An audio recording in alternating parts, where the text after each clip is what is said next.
Pinuntahan nga po natin ang isang hanging bridge dito sa may barangay Abulalas na nagsisilbing tawiran ng mga tao, lalong-lalo na ang mga estudyanteng papasok sa kanilang eskwelahan. At ito ay kasalukuyang ginagawa, kaya ito ay pansamantala munang isinara. Mabuti na lang at may bangkang namamasada dito para makatawid ang mga tao sa kabila.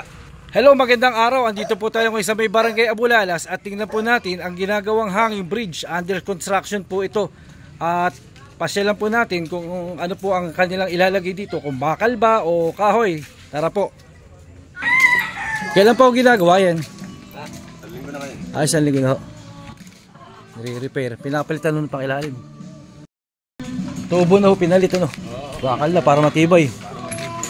Ayan na po, tubo na po ang ginagawa nilang ano sa hanging bridge na to. Hindi na kahoy.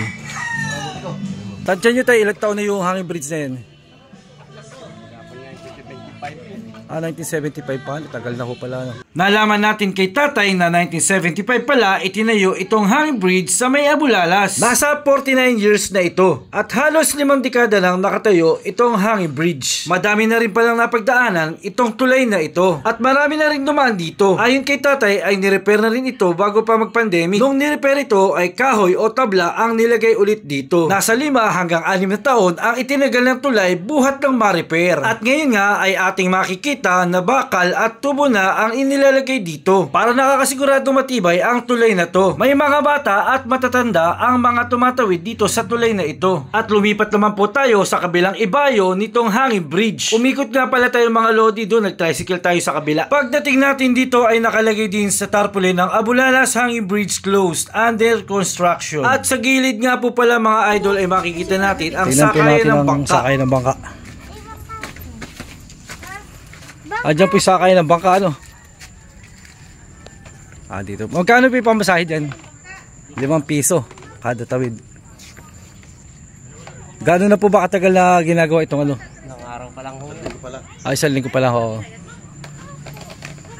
Sa gilid po ng hanging bridge ay makikita po natin ang terminal ng bangka na papunta doon sa kabilang ibayo. Kayo lang gumawa. Oo.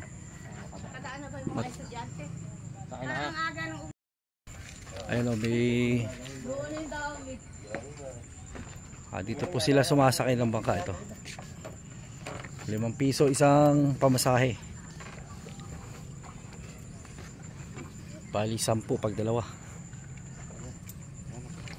Anong oras kayo nagsisimulan magbangka dito, magbangkero? 5. Alas 5 na umaga, madaling araw.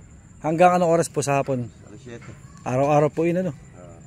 Kasi habang may mga estudyante diyan na tumatawid mula doon sa kabila hanggang dito para pumasok sa eskwelahan. Dati na repair na yun ano, dati. Bago yun. Bago yun oh. Ni-repair na Anim naman. na taon lang tinagal nung pagkaka-repair ano. Yung bakal kahit papaano tatagal yan. Angat yan. Makakarani mga bangka. Itataas din ano. Yung papunta kapalit. Oo.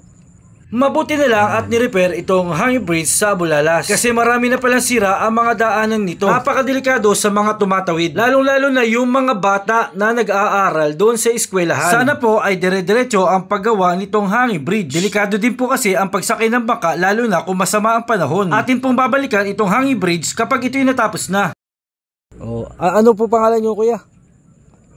OG. Ayun po si Kuya OG, isang bangkero po dito sa Abulalas na nagtatawid po ng mga estudyante at kung sino man po ang gustong tumawid dito sa kabila. Thank you po kayo, Oji. Maraming salamat po. Thank you po. Ingat po kayo sa pag-araw-araw na pagtawid yan. Thank you po.